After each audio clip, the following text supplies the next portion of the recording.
Saudara, jaminan keamanan dan kesejahteraan seharusnya menjadi tameng negara bagi para hakim saat menjalankan kekuasaan kehakiman. Namun nyatanya, saudara, ancaman fisik, teror, hingga intimidasi masih terus menghantui. Seperti yang terjadi pada Hakim Pengadilan Negeri Medan, Kama Zoro Waruwu. Rumahnya dibakar saat ia tengah bertugas mengadili perkara korupsi di Medan.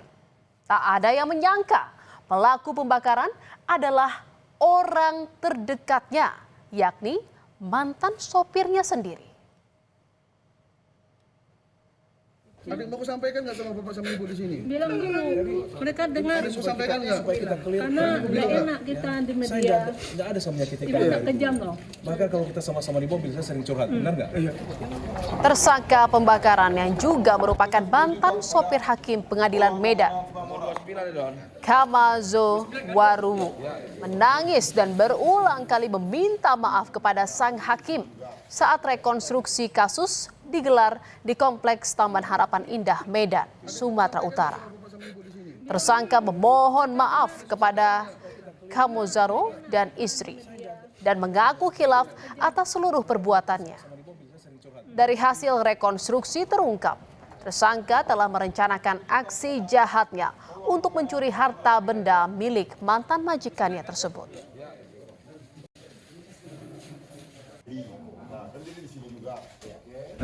Ilah sebagai manusia Pak. Iya makanya. Saya udah ampuni kamu, tapi kasihan anakmu. Iya Pak. Ada sampaikan, terakhir yang mau sampaikan kepada Bapak Ibu, yang mau sampaikan. Ada yang mau disampaikan nggak?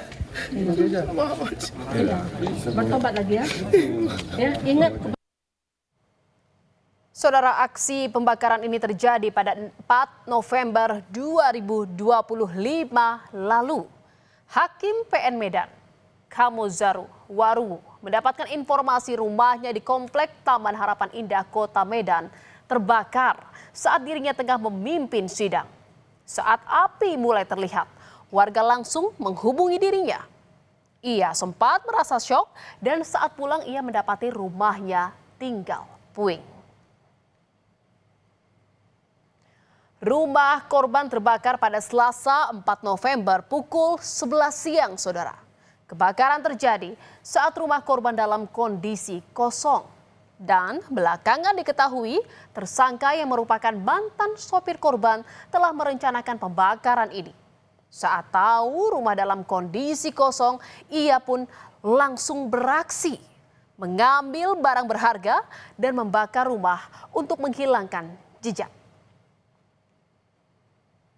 Tak butuh waktu lama untuk beraksi, saudara. Dari pantauan CCTV di lokasi, dari awal perampokan hingga pembakaran, tersangka hanya membutuhkan waktu 15 menit. Sebelum membakar, tersangka sempat memasuki rumah, lalu mengambil sejumlah emas dan uang tunai.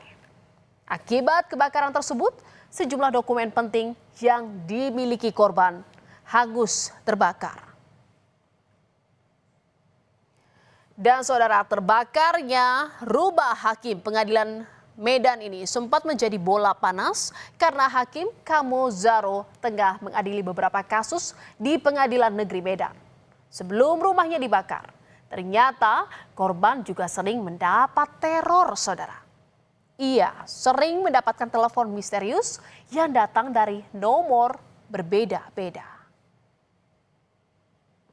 Sebelum terjadinya kebakaran ini sering ditelepon dan ditelepon itu tidak dijawab, hanya sekedar mengganggu gitu ya, mengganggu, ditelepon, diajak bicara nggak mau, tapi itu sering terjadi.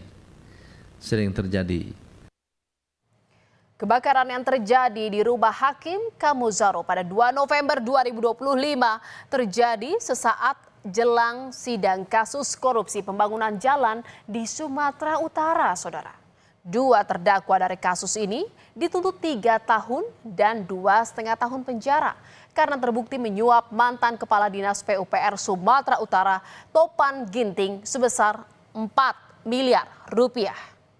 Tak ayal, pembakaran rumah Hakim Pengadilan Negeri Medan ini menyita perhatian publik, saudara. Banyak yang mengaitkan kebakaran ini dengan kasus yang tengah dijalani korban. Dan saudara, sidang kasus korupsi pembangunan jalan di Sumatera Utara pun masih berjalan. Dalam persidangan, majelis hakim yang diketuai oleh Kamo Zaro Waruwu pernah menyebutkan agar jaksa menghadirkan Gubernur Sumatera Utara Bobi Nasution ke persidangan untuk memberikan kesaksian. Namun, jaksa KPK tidak pernah menghadirkan Bobi Nasution.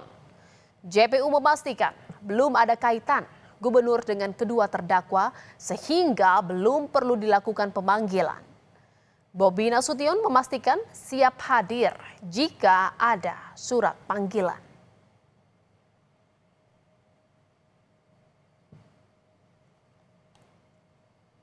Seperti yang di persidangan, memang kita menunggu dari ternyata memang tidak ada kaitan kata majelis hakim sehingga belum perlu dilakukan. Saudara, walaupun sempat mendapat teror saat menangani sejumlah kasus, Hakim Kamo Zaro mengaku tak gentar dalam menjalankan tugasnya sebagai Hakim Tipikor. Ia pun bilang teror tersebut merupakan tantangan yang harus ia hadapi dalam bertugas. Saya tidak pernah mundur dalam menjalankan tugas dengan segala tantangan yang ada, dengan apa yang terjadi pada kami hari ini. Saya anggap itu sebuah tantangan dan Tuhan pakai kami lebih kuat lagi untuk menjalankan segala tugas karena kehidupan dunia hanya sebentar. Menanggapi terbakarnya rumah Hakim Pengadilan Negeri Medan, Kamo Zaro Waruwu, Gubernur Sumatera Utara Bobi Nasution berharap kasus pembakaran ini diusut tuntas. Kamo Zaro merupakan hakim ketua yang menangani kasus dugaan korupsi pembangunan jalan di Sumatera Utara, yang menyeret anak buah Bobi Nasution, mantan Kepala Dinas PUPR Sumatera Utara, Topan Ginting.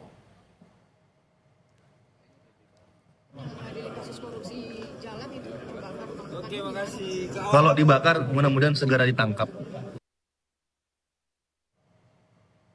Polisi memeriksa 49 saksi kasus kebakaran rumah Hakim Kamo Zaro. Polisi juga memeriksa CCTV yang ada di lokasi, saudara. Dari hasil penyelidikan, polisi menangkap 4 orang pelaku pencurian dan pembakaran rumah Hakim. 1 di antaranya merupakan mantan sopir korban.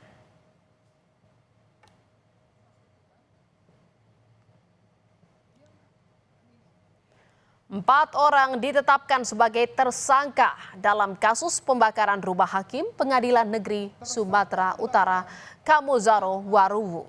Otak dari pembakaran ini adalah Fahrul Aziz Siregar yang merupakan mantan sopir sang hakim.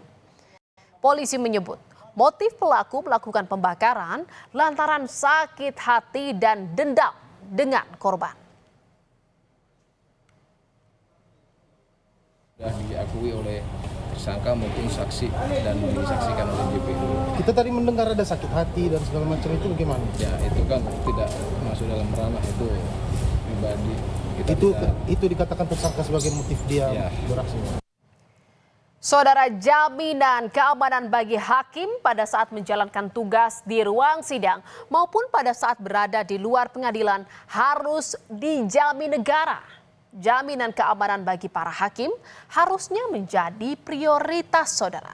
Jaminan keamanan ini harus dilaksanakan secara nyata untuk mewujudkan independensi peradilan agar bebas dari pengaruh pihak lain termasuk intervensi dari pemegang kekuasaan ataupun pihak-pihak berkepentingan. Saudara, berita utama masih akan kembali seusai jeda dengan informasi mengenai pria Malang tak henti-hentinya menangis. Putri kesayangannya belum juga ditemukan. Ia pun terus menyisir timbunan lumpur dan berharap mendapat petunjuk keberadaan putrinya. Informasinya sesaat lagi, tetaplah di berita utama.